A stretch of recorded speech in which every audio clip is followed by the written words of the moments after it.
Hello friends, I welcome you to today's MIT session.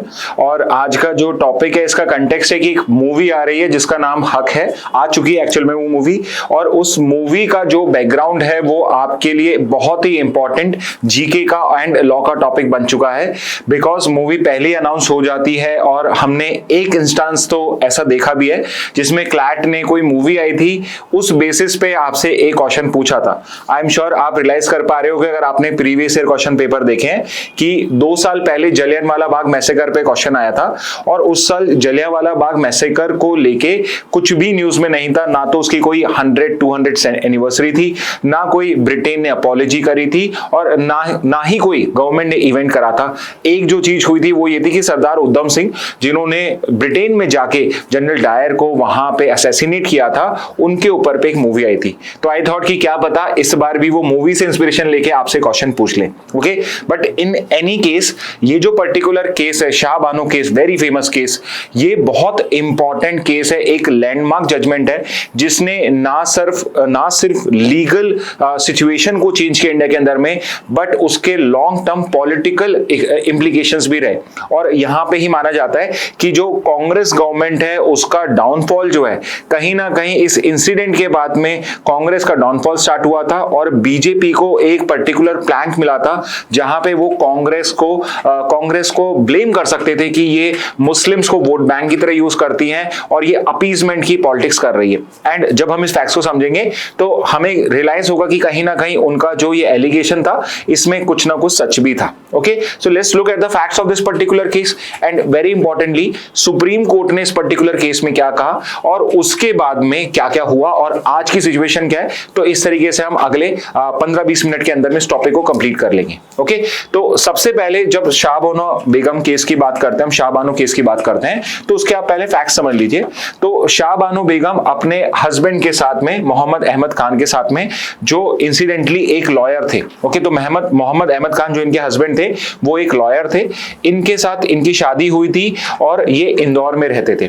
But फिर जब ये 62 years old की थी तो उस पर्टिकुलर एज में इनको इनके हस्बैंड ने डाइवोर्स दिया था इन 1978 थ्रू ट्रिपल तलाक। तो I hope you are aware कि आज के टाइम में तो 2019 में लॉ आ चुका है ट्रिपल तलाक का, तो उसके बाद तो आप ट्रिपल तलाक में इस तरीके से डाइवोर्स दे ही नहीं सकते हो। बट यस, उस टाइम में आप दे सकते थे।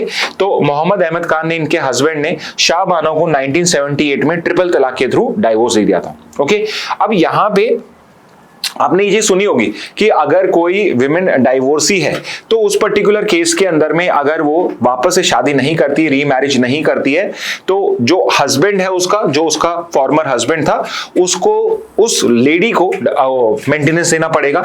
एंड अगर लेट्स से उसके कोई डिपेंडेंट चिल्ड्रन भी हैं, और चाहे वो लेजिटिमेट हो या इलेजिटिमेट चिल्ड्रन हो, उनके लिए भी उसको क्या देना पड़ेगा, वहां पे मेंटेनेंस देना पड़ेगा। ओके, अब ये जो पर्टिकुलर चीज थी, तो क्वेश्चन ये आया था इस केस में कि जो मुस्लिम पर्टिकुलर कपल्स होते हैं, जो मुस्लिम मैरिड कपल्स हैं, क्या उनके ऊपर भी जो इंडिया के सेक्युलर लॉज हैं, जैसे कि एक सेक्शन है जिसको हम डिस्कस करेंगे, क्या वो पर्टिकुलर लॉज में जो रेमेडीज हैं, क्या वो जो मुस्लिम पर्सनल लॉ के अंदर में आपकी मैरिजेस हुई हैं उनके ऊपर भी अप्लाई होते हैं या नहीं होते हैं।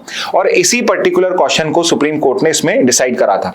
तो अगर मैं आपको मुस्लिम पर्सनल लॉ में बताऊं कि भाई मेंटेनेंस को लेके क्या लॉ है, अगर हम एक रिलीजन के साइड से देखें तो मुस्लिम law is probably the only law जिसके अंदर में डाइवोर्स के बाद में, चाहे कुछ पीरियड के लिए ही, बट मेंटेनेंस देने का उसके अंदर में प्रोविजन है। तो हमारे रिलीजन में, हिंदुइज्म में या किसी और रिलीजन के अंदर में, आई डाउटेड कि आपको मिलेगा कि भाई यहाँ पे डाइवोर्स के बाद में जो हस्बैंड है, it is responsible for the maintenance of that particular woman, although for a very small period. However Islam के अंदर में इस तरीके से आपका प्रोविजन दिया हुआ है, ठीक है। बट वहां पे इशू ये है कि as per the Islamic law, वो जो पर्टिकुलर आप मेंटेनेंस देते हो एक डाइवोर्सी विमेन को, वो पर्टिकुलर मेंटेनेंस आपको सिर्फ इद्दत पीरियड के टाइम तक ही देनी पड़ती है। अब ये इद्दत पीरियड क्या है ये भी हम समझ लेंगे। ओके, बट वापस से मैं फैक्ट्स पे आ जाता हूं। तो यहां पे जो इद्दत पीरियड था, ट्रिपल तलाक, यहां पे तलाक हुआ, तलाक के बाद इद्दत पीरियड होता है 3 महीने का। तो उस 3 महीने तक तो यहां पे इन्होंने मोहम्मद अहमद खान ने इनको यहाँ पे पर्टिकुलर मेंटेनेंस प्रोवाइड करा, बट उसके बाद में उन्होंने मेंटेनेंस देना बंद कर दिया। तो अब शाह बानो बेगम जिनके पास में और कोई सोर्स ऑफ इनकम नहीं था, तो इन्होंने फाइनली क्या करा, सेक्शन 125 के अंदर में जहां पे आप मेंटेनेंस का क्लेम कर सकते हो, सेक्शन 125 ऑफ सीआरपीसी, तो जैसे सीआरपीसी था अब उसकी जगह कोई और लॉ आ गया, आप कमेंट बॉक्स में बता दीजिए और फुल फॉर्म बताना मुझे सीआरपीसी को किस लॉ ने रिप्लेस करा है। और एक और क्वेश्चन पूछ लेता हूं, क्योंकि एक बार मैंने क्लास में पूछा था, इंटरेस्टिंग है, सीपीसी जो है आपका सिविल प्रोसीजर कोड, उसको किस पर्टिकुलर लॉ ने आपका रिप्लेस करा है, तो ये आप मुझे कमेंट बॉक्स में बताइएगा।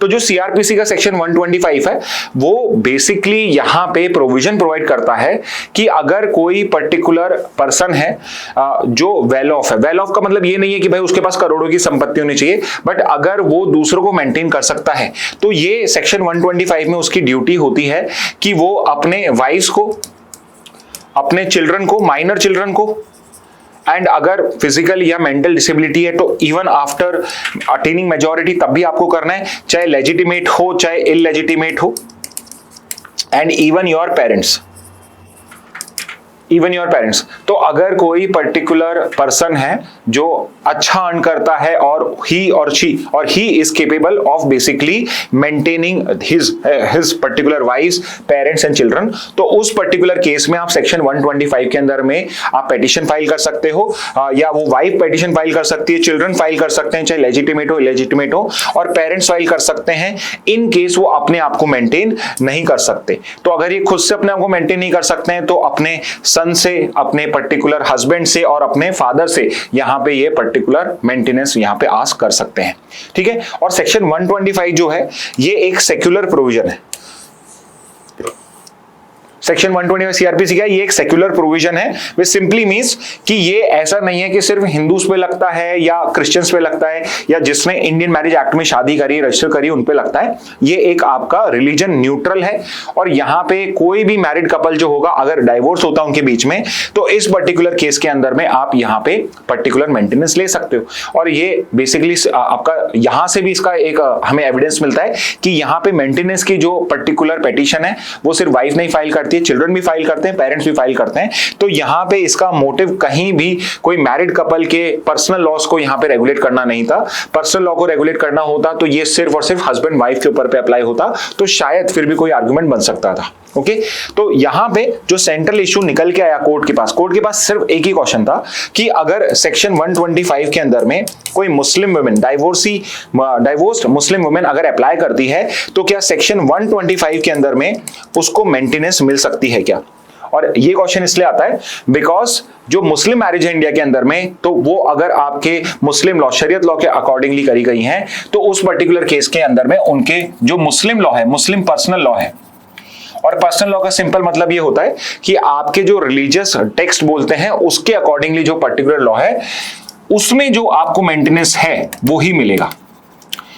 ओके, तो simply what I want to put forward is कि अगर कोई पर्सनल लॉ है मैरिज का और यहां पे लेट्स से एक पर्टिकुलर गवर्नमेंट का या पार्लियामेंट ने लॉ बनाया है, तो उस पर्टिकुलर केस के अंदर में पर्सनल लॉ ही आपका शादियों में अप्लाई होगा।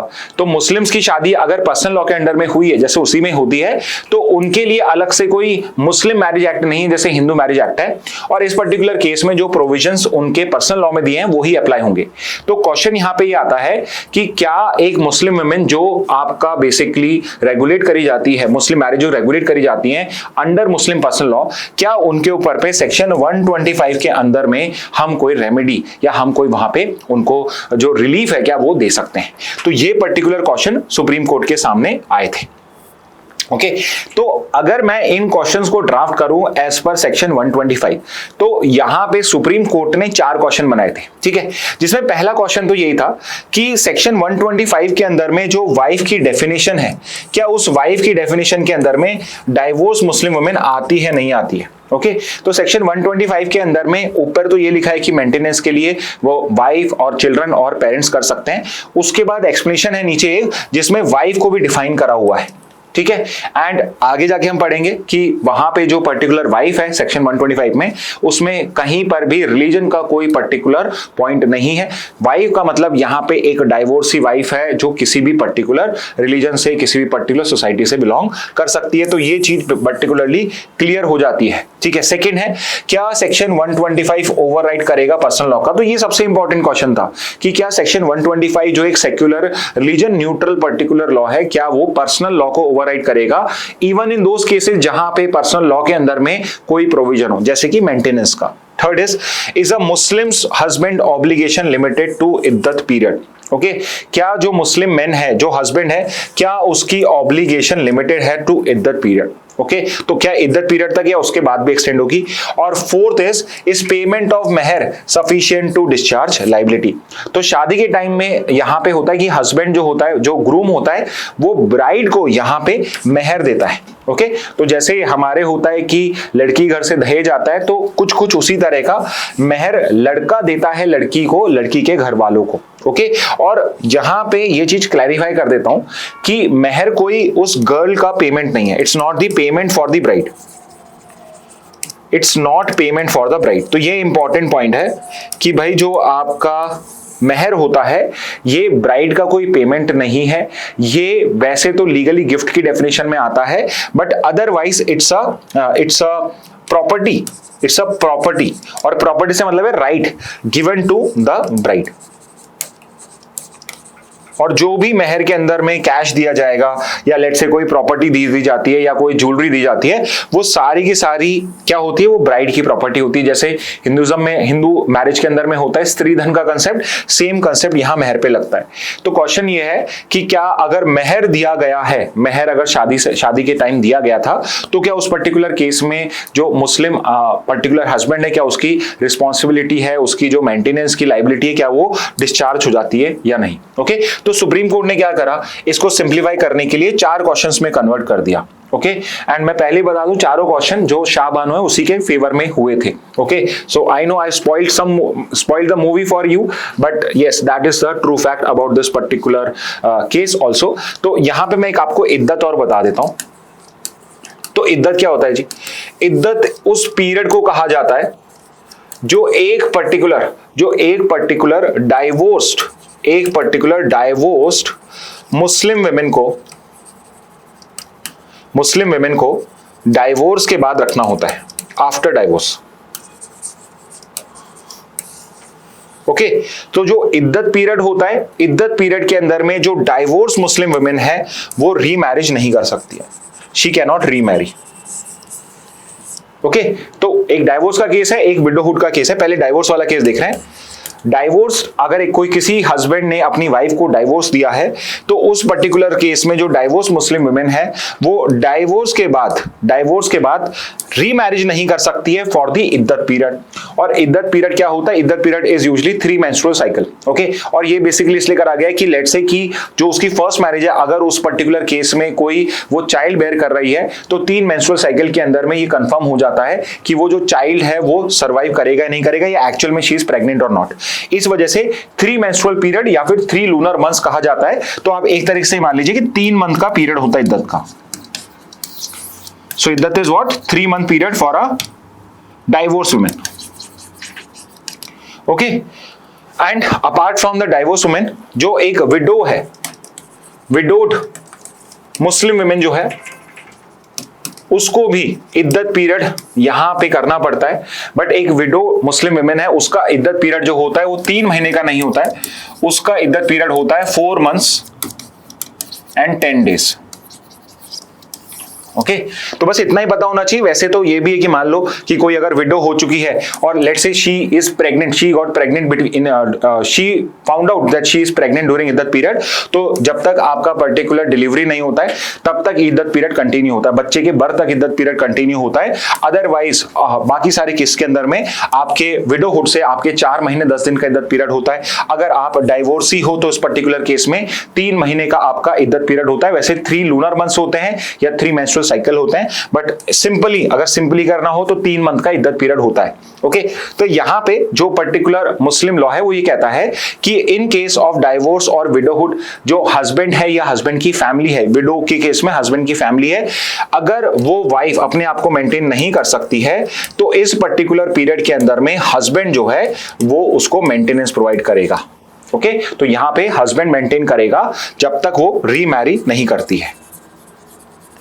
ठीक है, अगेन या तो 3 पीरियड तक करेगा और 3 पीरियड के बाद में उसके बाद उसको करने की जरूरत नहीं है। लेकिन अगर वो इद्दत पीरियड के खत्म होते ही शादी कर लेती है तो उस पर्टिकुलर केस में उसकी जो पर्टिकुलर रिक्वायरमेंट है वो फुलफिल हो जाती है। ठीक है, तो ये 4 क्वेश्चंस थे जो सुप्रीम कोर्ट ने यहां पे ड्राफ्ट करे थे और उनके क्या आंसर्स थे हम वो देख लेते हैं। ठीक है, अब फाइनली सुप्रीम कोर्ट का वर्डिक्ट समझ लेते हैं जो 85 में आया।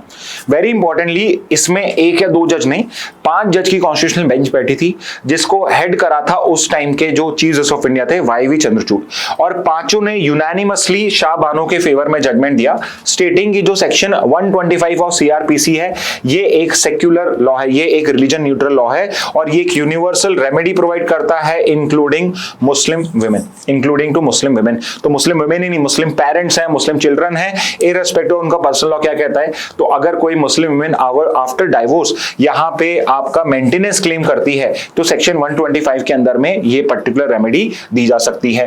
और यहां पे वाइफ की डेफिनेशन क्या है, तो वाइफ की डेफिनेशन में एक डाइवोर्स वुमेन आता है, विच मींस यहां पे कहीं भी रिलीजन का नहीं बोला हुआ है, जो एक्सप्लेनेशन है 125 का उसमें रिलीजन नहीं बोला है, डाइवोर्स वुमेन बोला है जब तक वो शादी नहीं करती है। तो जब तक वापस से रीमैरिज नहीं करी जाती है तब तक जो वाइफ है, डाइवोर्स वाइफ है, वो वाइफ की डेफिनेशन में आती है और उसको सेक्शन 125 का बेनिफिट मिलेगा। Okay, third is liability under this continues beyond the period if the woman cannot maintain herself। तो यहाँ पे सुप्रीम कोर्ट ने क्लियर कर दिया कि भाई आपका जो पर्सनल लॉ है उसके अंदर में आपकी जो लाइबिलिटी है वो है इद्दत पीरियड के लिए, बट जो सेक्शन 125 है उसमें आपकी लाइबिलिटी है बियॉन्ड इद्दत पीरियड, इसके बियॉन्ड भी आपको करना पड़ेगा। ओके, तो यहां पे कोर्ट ने इनडायरेक्टली क्या कहा कि इन दोनों में कोई कंफ्लिक्ट नहीं है, आपके पर्सनल लॉ के अंदर में एक ऑब्लिगेशन है और यहां पे जो सेक्युलर लॉ है, आपका जो पार्लियामेंट का लॉ है, हमारी गवर्नमेंट का लॉ है, उसके अंदर में आपकी एक अलग लाइबिलिटी है। तो यहां पे इन दोनों में डिफरेंशिएट कर दिया कि पर्सनल लॉ में आप इद्दत पीरियड तक करिए और उसके बाद में आपको इद्दत पीरियड के बियॉन्ड आप सेक्शन 125 के अंदर में आपको यहां पे मेंटेन करना पड़ेगा, provided she can not maintain herself, और जो एक कंडीशन है 125 की, if she remarriage then the husband does not have basically do so. Okay, और एक और चीज, मेहर या डावर, डावरी से वर्ड आ गया डावर, मेहर जो होता है पर्टिकुलर, ये कोई सब्स्टिट्यूट नहीं है, it's not a substitute for statutory maintenance दो इट में रिड्यूस द अमाउंट। ओके, तो आपने ये सुना होगा कि बहुत बार इस टाइप के मीम्स चलते रहते हैं कि अगर हस्बैंड वाइफ में कोई डाइवोर्स हो गया, हस्बैंड इज वेरी रिच और वाइफ जो है वो डाइवोर्स कर देती है जल्दी से और उसके बाद में उसको 50% संपत्ति उसकी जो होती है वो मिल जाती है। इंडिया के अंदर में मेंटेनेंस एलिमनी का कंसेप्ट इस टाइप से नहीं है। यहाँ पे जो कोर्ट होता है, looking at the lifestyle of both husband and wife, looking at the other incomes of the wife, अगर वाइफ अर्निंग होती है तो उस पर्टिकुलर केस के अंदर में उसकी जो पर्टिकुलर मेंटेनेंस होती है, एलिमनी होती है, वो अकॉर्डिंगली एडजस्ट करी जाती है। इंडिया के अंदर में ये नहीं है कि डायरेक्टली कोई रूल्स बने हुए हैं कि इस डाइवोर्स के केस के अंदर में ये पर्टिकुलर पार्ट जो है इस तरीके से उनमें अपोर्शन किया जाएगा। ओके, तो यहां पे अगर शादी के टाइम पे कोई मेहर या डावर दी गई है तो वो सब्स्टिट्यूट नहीं है, ऑल्दो उसको कंसीडर कोर्ट करता है और अकॉर्डिंगली वो मेंटेनेंस को यहां पे एडजस्ट कर देगा।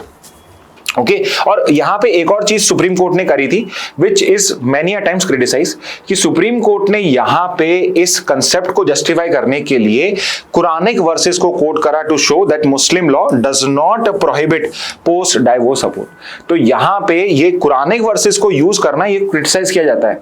Why so? बिकॉज यहां पे court rather than making the constitution as their basis और the law as their basis, it is using a religious text as their basis. What does this mean? क्या court are bound by Quranic verses और not? Okay, तो अगर कुरानी verse support नहीं करते तो क्या फिर कोर्ट नहीं दे पाता क्या? तो माय आंसर वुड बी, या इसका जो क्रिटिसिज्म है वो यही है कि इररिस्पेक्टिव ऑफ कि हमारे रिलीजन में क्या लिखा है, हो सकता है हिंदुइज्म में कोई बुक मिल जाए जिसके अंदर में सती प्रथा कंपलसरी बता दी जाए किसी कम्युनिटी के लिए, तो क्या उसके बाद में कोर्ट ये कहेगा कि सती प्रैक्टिस जो है वो वैलिड है? तो ये इसका क्रिटिसिज्म है कि रिलीजियस पर्टिकुलर टेक्स्ट को यहाँ पे कोर्ट को रेफर नहीं करना चाहिए, इवन दो चाहे वो हमारे कॉन्स्टिट्यूशन के अकॉर्डेंस के अंदर में हो। ओके, तो ये पर्टिकुलर चीज क्रिटिसाइज करी जाती है, बट इस पर्टिकुलर केस में कोर्ट ने कुरानिक वर्सेस को भी यहां पे रेफर करते हुए बताया कि इवन कुरान के अंदर में भी ये चीज आपकी मना नहीं है। ओके तो फाइनली क्या करा गया इस केस में, शाहबानो को सेक्शन 125 के अंदर में मेंटेनेंस का ऑर्डर पास करा गया, यानी उनके जो हस्बैंड है उनको इनको मेंटेन करना पड़ेगा। बट वी नो दिस कि 1985 वाज अ पीरियड जब राजीव गांधी की गवर्नमेंट थी, कांग्रेस गवर्नमेंट थी, एंड उस टाइम के अंदर में बहुत सारे क्या है पॉलिटिकल इश्यूज आपके लाइमलाइट में थे। That was a time period also जब बहुत सारे हमारे इंडिया के अंदर में सोशो इकोनॉमिक इश्यूज भी चल रहे थे। तो जब ये पर्टिकुलर इशू हुआ तो जो मुस्लिम्स आपके रिलीजियस ग्रुप्स थे उन्होंने यहाँ पे प्रोटेस्ट करना स्टार्ट कर दिया, और उसके प्रेशर में आके जो उस टाइम की गवर्नमेंट थी उन्होंने पार्लियामेंट में एक लॉ पास करा जिससे इस लॉ को, इस पर्टिकुलर केस को ओवररूल कर दिया जाए। ओके तो आफ्टर मैथ में अगर हम आए तो जैसे ही जजमेंट आया तो मुस्लिम ऑर्गेनाइजेशन जो थी, specifically orthodox conservative Muslim organisation, they started claiming कि यहाँ पे जो माइनॉरिटीज हैं वो फ्री नहीं है और कहीं ना कहीं हमारे पर्टिकुलर रिलीजियस राइट्स को यहाँ पे वायलेट किया जा रहा है। और यहाँ पे अपीजमेंट करने के लिए, साफ बोलूंगा मैं, अपीजमेंट करने के लिए यहाँ पे पार्लियामेंट ने कौन सा लॉ पास करा, कांग्रेस के पर्टिकुलर गवर्नमेंट ने कौन सा लॉ पास कराया, the Muslim women protection of rights on divorce act. नाम देखिए क्या रखा है, protection of rights on divorce, but actual में उनको जो कोर्ट ने एक राइट दिया था उसको ओवररूल करने के लिए। और 1986 का एक्ट क्या कहता है कि भाई यहाँ पे जो पर्टिकुलर जजमेंट है, यहाँ पे जो पर्टिकुलर मुस्लिम वुमेन का पर्टिकुलर मेंटेनेंस है वो सिर्फ और सिर्फ इद्दत पीरियड तक ही देना है। यहाँ पे क्या कहा कि हस्बैंड जो है उसकी लाइबिलिटी सिर्फ इद्दत पीरियड के लिए।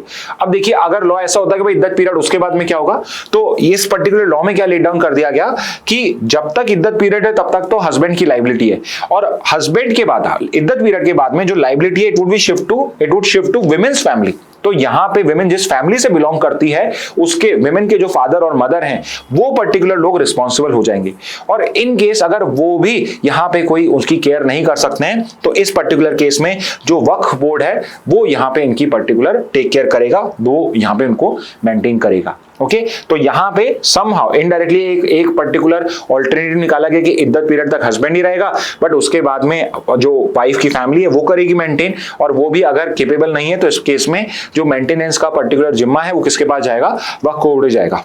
ओके तो समहाउ कोशिश करी गई थी सेक्शन 125 को। तो ऑब्वियसली यहां पे क्लियर कट दिख रहा था कि कहीं ना कहीं इस पर्टिकुलर जो आपका जजमेंट आया था उसको ओवररूल करने की कोशिश करी गई है। 85 में जजमेंट आता है, 86 के अंदर में वैसे पार्लियामेंट से 10-10 साल लॉ पास नहीं होते, बट यहां 1 साल के अंदर में इन्होंने एक्ट पास भी करा दिया था। ओके तो ऑब्वियसली जो पर्टिकुलर पार्टीज इन्वॉल्व थी, जो लॉयर्स इन्वॉल्व थे, उन्होंने क्या करा, 1986 का जो ये पर्टिकुलर केस है, ये जो पर्टिकुलर लॉ था, इसको सुप्रीम कोर्ट में वापस से चैलेंज करा। और किसने चैलेंज करा, तो जो शाहबानो के जो पर्टिकुलर लॉयर थे डैनियल लतीफी, उन्होंने ही इस पर्टिकुलर लॉ को कॉन्स्टिट्यूशनली यहाँ पे क्वेश्चन करा दिया कि भाई ये जो 1986 का लॉ है ये अनकॉन्स्टिट्यूशनल है, बिकॉज ये यहाँ पे राइट टू इक्वालिटी को वायलेट करता है। कैसे करता है भाई, कि यहां पे मुस्लिम विमेन और बाकी विमेन के बीच में डिस्क्रिमिनेट करा जा रहा है। तो सुप्रीम कोर्ट ने क्या कहा कि भाई सुप्रीम कोर्ट मतलब इसने बैलेंस अप्रोच करा कि भाई आई डोंट वांट कि मैं पार्लियामेंट को गलत कहूं, but at the same time I want कि यहां पे मुस्लिम्स को भी इक्वल पर्टिकुलर स्टेटस मिले। तो यहां पे कॉन्स्टिट्यूशन ने क्या कहा कि भाई इद्दत पीरियड तक तो पेमेंट करना ही है, must be made within द इद्दत period, the amount must be a one time reasonable and fair provision sufficient to maintain the women for her entire life unless she remarries. तो यहां पे इन्होंने इंटरप्रिटेशन क्या कर दी इसकी कि भाई जो आपने जजमेंट दिया था शाहबानो का, और जो 86 का जजमेंट, 86 का जो पर्टिकुलर लॉ है वो यहां पे यही कह रहा है कि यस हस्बैंड को इद्दत पीरियड के अंदर में ही क्या करना है, मेंटेनेंस देना है। तो 3 महीने में देना है, बट 3 महीने में कितना देना है, वो इतना होना चाहिए कि वो रीजनेबल और फेयर हो, जो सफिशिएंट हो उस विमेन को मेंटेन करने के लिए फॉर हर होल लाइफ। तो आपको अगर लेट्स से कि आपका 10,000 रुपए का मेंटेनेंस बन रहा था हर महीने का, ठीक है, तो यहां पे कोर्ट ने क्या कहा, 10,000 नहीं, इसके आगे 2 जीरो और लगा दो, आप 10 लाख रुपए बन जाएंगे आपके। तो करीब करीब इनकी लाइफ इतनी है, तो उसके अकॉर्डिंगली आपको वन टाइम सेटलमेंट करना है इद्दत पीरियड के अंदर में, सो दैट ये अपने मरते दम तक यहाँ पे जो वुमेन है अपने आप को मेंटेन कर सके। ओके तो इस तरीके से क्या करा सुप्रीम कोर्ट ने, इस पर्टिकुलर जो 86 का जो लॉ है उसको भी अनकॉन्स्टिट्यूशनल डिक्लेयर नहीं करा, but at the same time women को एक वन टाइम रेमेडी प्रोवाइड कर दी। Okay but still I would still criticise the judgment. Why? Because अगर कोर्ट चाहता तो यहां पे सीधे सीधे कॉन्स्टिट्यूशनल मोरालिटी का हवाला देते हुए इस 86 के लॉ को यहां पे अनकॉन्स्टिट्यूशनल डिक्लेयर करके यहां पे मुस्लिम वुमेन को भी एकदम इक्वल ट्रीटमेंट दे देता। ओके, बट धीरे धीरे अब यहां पे थोड़ा बेटरमेंट हो रहा है। अब जो कोर्ट है वो सिर्फ और सिर्फ कॉन्स्टिट्यूशनल लॉ के बेसिस पे ही हमें डिसीजन दे रहा है। ओके, तो समहाउ एक तरीके से क्या था, जो 86 का पर्टिकुलर लॉ था उसको यहां पे वापस से आपका 85 की सिचुएशन में पुट अप कर दिया गया। ओके, तो ये डैनियल लतीफी जजमेंट है। इसके बाद एक और इंपॉर्टेंट आ जाता है आपका 2024 का सबसे लेटेस्ट केस है 2 जज बेंच सुप्रीम कोर्ट की, जस्टिस बीवी नागरथन और जस्टिस ऑगस्टिन। ये दोनों पर्टिकुलर जजेस ने यहाँ पे एक जजमेंट दिया है और इन्होंने क्या बोला है कि भाई 1986 का एक्ट जो है वो मुस्लिम वुमेन को बार नहीं करता है फ्रॉम मेंटेनेंस अंडर सेक्शन 125। अब देखिए ये इंपॉर्टेंट क्यों है, 1986 के एक्ट ने कहीं भी नहीं कहा कि जो मुस्लिम वुमेन है वो सेक्शन 125 में मेंटेनेंस आस्क नहीं कर सकती। तो यहां पे जब 86 के अंदर में एक और प्रोविजन दे दिया मेंटेनेंस का, उसके बाद भी आपके पार्लियामेंट ने लॉ में कहीं नहीं कहा है कि सेक्शन 125 जो है वो मुस्लिम वुमेन पे नहीं लगता या सिर्फ नॉन मुस्लिम वुमेन पे लगता है, विच मींस आपका जो रूट है या मुस्लिम वुमेन का जो रूट है अंडर सेक्शन 125 वो तो अभी भी ओपन है। तो इस वजह से यहां पे सुप्रीम कोर्ट ने क्या बोला कि जो रेमेडी है अंडर 1986 की वो इन डेरोगेशन नहीं है, वो इन एडिशन है टू सेक्शन 125। तो सुप्रीम कोर्ट ने यहां पे बहुत स्मार्टली क्या कहा कि 1985 में शाह बानो जजमेंट आया, उसके अंदर 125 की बात करी थी। 1986 के अंदर में कहीं पर भी ये नहीं कहा गया है कि जो सेक्शन 125 है सीआरपीसी का, that is not available to Muslim women, that is not available to Muslim women. ऐसा नहीं है कि 86 का एक्ट ये कह रहा है या 86 एक्ट का ये पर्टिकुलर इंप्लीकेशन है कि अब आप सेक्शन 125 में नहीं जा पाओगे। आप सेक्शन 125 में भी जा सकते हो और आप 1986 के एक्ट के अंदर में भी आप मेंटेनेंस क्लेम कर सकते हो और यहां पे कोई भी कंफ्लिक्ट नहीं है, तो आप दोनों पे कर सकते हो। तो यहां पे सुप्रीम कोर्ट ने बहुत स्मार्टली जजमेंट दिया और क्या बोला कि एक्चुअल में जो डाइवोर्स मुस्लिम वुमेन है इंडिया के अंदर में, उनके पास में एक नहीं 2 रेमेडी है। ओके, और यहां पे वो आपका चाहे 86 एक्ट में करो, पर्सनल लॉ के अंदर में ले लो, या फिर सेक्शन 125 सीआरपीसी के अंदर में भी आप कर सकते हो। तो this is the judgement which is given the right to equality, I would say, under section 125 to Muslim women also. Okay, तो अगर मैं समराइज करूं तो अब हमें क्या समझ में आ रहा है कि भाई सेक्शन 125 सीआरपीसी और बीएनएसएस जो है पर्टिकुलर, बीएनएस नहीं बीएनएस, ओके, तो ये फुली एप्लीकेबल है to divorce Muslim women also survives but as interpreted in Daniel Latifi. मतलब 86 एक्ट लग रहा है लेकिन वो क्या हो गया है कि आपको one time reasonable and fair particular maintenance एक बार में देना है for life unless she giving marriage. तो अब क्या है, आप वन टाइम फेयर या रीजनेबल प्रोविजन अंडर 86 एक्ट मांग सकते हो, पेएबल ड्यूरिंग इद्दत but covering future needs also, monthly maintenance भी आप मांग सकते हो सीआरपीसी में, और या फिर अब आप दोनों भी मांग सकते हो। ओके, तो यहां पे कोर्ट ने क्या करा, उल्टा जिस तरीके से जो 2024 का जजमेंट है उसने सिचुएशन और भी ज्यादा फेवरेबल कर दी है मुस्लिम वुमेन के लिए कि यहां पे वो वन टाइम मेंटेनेंस भी मांग सकती है and plus in addition section 125 CrPC के अंदर में अगर फ्यूचर में उसको लगता है कि जो ये वन टाइम मेंटेनेंस है ये सफिशिएंट नहीं थी या यहाँ पे प्रॉपर्ली कैलकुलेट नहीं हुआ, तो वो वहां पे सेक्शन 125 सीआरपीसी में जाके मंथली मेंटेनेंस भी मांग सकती है। ओके, तो यहां पे एक्चुअल में डबल बोनेंजा मिल चुका है। ओके, तो स्टूडेंट्स ये था आपका Shah Bano case. I hope आपको ये प्रेजेंटेशन अच्छी लगी होगी। This is a very important case for your GK as well as legal. We can expect a question in your CLAT as well as AILET examination. Okay, so इसको अच्छे से कर लेना, कहीं पे थोड़े से नोट्स बना लेना। So that's it from my side. Thank you and have a very nice day.